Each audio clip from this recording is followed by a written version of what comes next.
Hi everyone, welcome to Function Pilates. I'm Vanessa Kelly, master trainer and studio owner of Function Pilates located in Tempe, Arizona. In today's video, I'm going to walk you through a default series of beginner exercises for your back extension category. I'm working on a balanced body piece of equipment, and the default spring series I've chosen is one blue spring, which should equal a half spring if you're working on a different model. I understand as a student this can be overwhelming and challenging as you're piecing together exercise for your clients. These videos and tutorials are intended to help and assist you through the learning process. So if you do like the videos, please don't forget to subscribe, like, and share, and I hope to have you along the journey.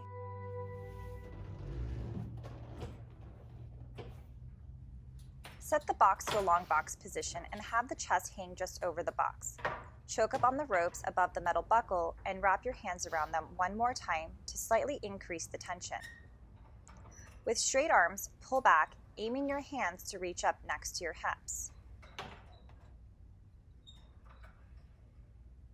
Cue your client to keep legs apart to help decompress the spine, especially if they have a known spinal condition. If they are executing the exercise properly, then add in a chest lift with extension. Eyesight should be on the floor to maintain proper neck alignment with the rest of the spine.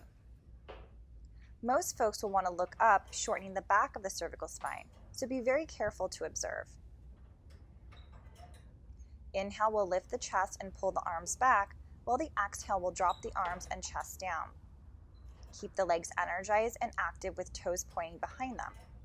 The thighs should slightly float off the box, allowing for the entire back side of the body to be fully activated. After pulling straps 1, transition into pulling straps 2, unraveling the ropes to prepare. Continue with opening the arms to a T and aim to have the pinky fingers pulling towards the hips and that the lat muscles are emphasized. Check in with the client and if they are experiencing any pain in their low back. Remind them to draw the belly up and tuck the tailbone under. It will take pressure out of their low back and put the isolation into the glutes and to the hamstrings. Aim for 5 to 10 repetitions for each variation and choose to either work in a neutral or add in extension as an option.